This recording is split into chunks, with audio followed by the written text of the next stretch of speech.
Chapter 1. Figuring out which goals to set. First things first, be clear as to what your big objectives in life are. What are your ultimate objectives in life? Do you want to travel the world? Do you want to build a legacy in form of a company or an organization or school? Do you want to help a lot of people in the form of a charity? What are your big objectives in life? Now, keep in mind that since this is personal in nature, there is really no such thing as a right or wrong answer. One person's big objective is no better or worse than somebody else's. After all, we come from different backgrounds and different families. We have different values and we definitely have different experiences. And all these differences add up to the way we look at the world and the way we choose our objectives. Focus on what objective make the most sense in your life and focus on the big ones. What do you need to do to achieve these objectives? Now that you are clear as to what your big objectives in life are, and you shouldn't hold yourself back when thinking this up, the next thing to think about is what you need to do. What kind of actions do you need to take to make these objectives a reality? You probably already know that you just can't simply hope and wish your objectives to materialize. The law of attraction does work, but it only works when there is action involved. You can't simply just mentally imagine certain things happening and refuse to lift a finger. Don't be surprised if nothing happens when you refuse to lift a finger. There has to be some sort of objective change in the way you think, as well as the way you talk and act for your desired reality to happen. Accordingly, focus on what you need to do to achieve these objectives. I started you off with the big objectives in your life because I want you to get pumped up about the ultimate reward. When you look at the big rewards at the end, you can then start tracing back to where you are today. If your ultimate objective is to live in a 10 million mansion in the nice part of town, start with a vision of you living in that mansion. Allow yourself to feel good. Allow yourself to feel pumped up and excited about that reality. Next, start tracing back in terms of the actions you took from that point to where you are now. You need to do this so you can remain focused on the big objective and maintaining the right level of motivation.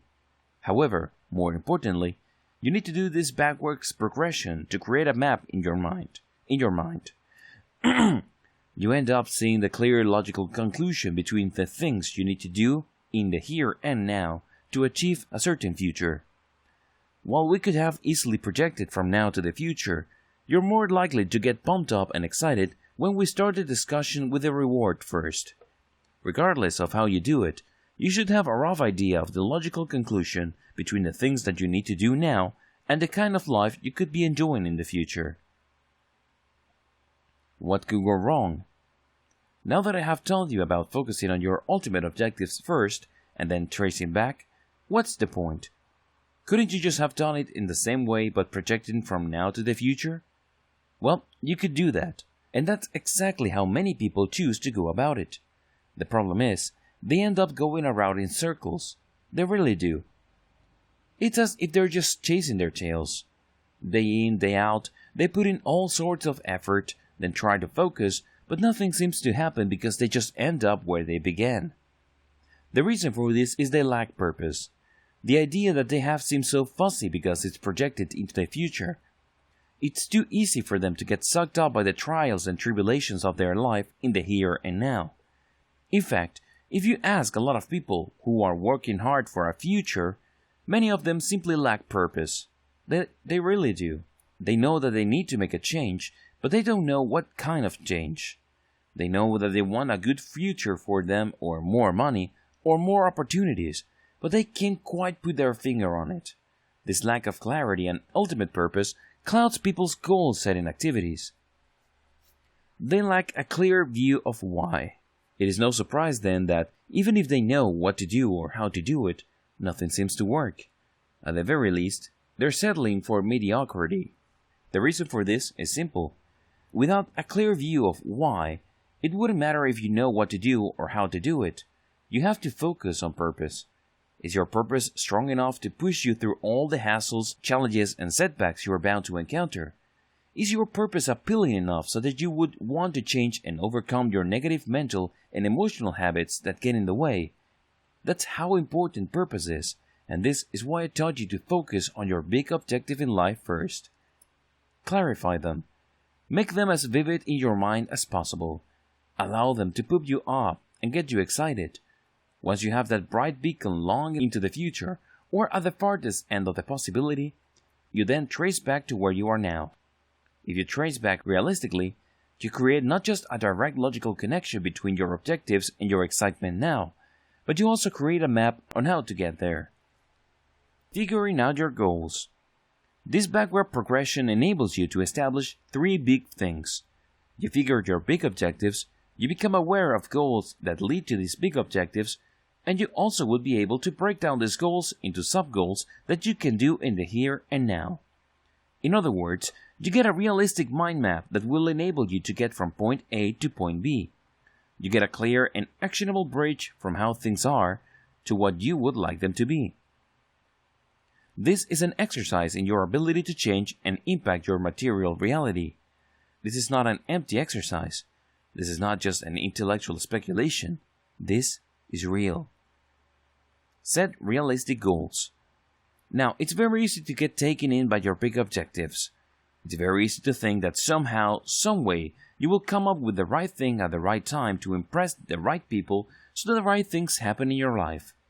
Unfortunately, nobody's that lucky. For every mention of the word right, there is a lot of work that needs to be done. A lot of things need to fall into place.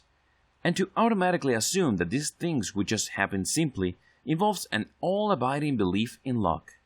Again, nobody's that lucky. It's like asking to be struck by lightning several times at the same spot at the same time. The better approach is to look at the goals between your life as it exists now and the ideal life that you see for yourself in the future. Understand that those goals that you get from here to there aren't just composed of one unchangeable set of goals. There are many alternative goals that prove the stepping stones that enable you to get from here to there. Since you have a choice of different goals, your job right now is to figure out which goals are the most realistic. How do you wrap your mind around this? How do you make sense of this? Well, very simple. You apply the following 5 filters. You ask yourself whether these goals can be supported by the resources you currently have right now, or the resources you can realistically build up. Maybe you can take out a loan, maybe you can get a job, or maybe you can get a second job. Maybe friends and family can help you. Whatever the case may be, don't just focus on the resources you have right now, but also focus on the resources that you realistically can quickly get access to. Next, you have to filter your goals based on whether they truly fit your personal passion or personality. Now, don't be disappointed if you're not currently passionate about something or something doesn't fit your personality now. You might fall in love with it later. You might get used to it. Your mindset might change. If that is a realistic possibility, then your goal can still be realistic. The third filter that you need to apply is whether the goal can be broken down into smaller sub-goals. This is crucial. If a goal cannot be broken down into smaller parts that can be achieved in the here and now, or within a reasonable period of time, with existing or attainable resources, then you have a problem on your hands. Chances are, you're just hoping and wishing. You're probably just daydreaming. Do yourself a big favor and make sure that the goals can actually be broken down into sub-goals that you can take action on or implement right here, right now, or with minimal changes. Next, you have to make sure that the goals that you are pursuing can be placed on a timeline. You know you have a problem on your hands if the goal obviously will take forever or has no fixed start date. Make sure that you can put it on a timeline. Your timeline is not just a set of annoying deadlines, but instead is actually a measurement of how realistic your goal is. Oftentimes, the big difference between a realistic and an unrealistic goal is that realistic goals can be scheduled. If you show up at the right place at the right time to do the right things, you achieve your goals. Do that enough times and you get closer and closer to your big objective. If that's not possible with your goal, you might be looking at something that's unrealistic. Finally, you need to make sure that when picking among alternative goals that take you from where you are now to where you would like to be, this must be measurable in terms of attainment as well as the quality of success. If you feel that the achievement of these goals is very easy, and pretty much any effort gets you there, then you might not actually be working with realistic goals. You might be disappointed with the result because it may well turn out that it doesn't really get you to where you need it to go.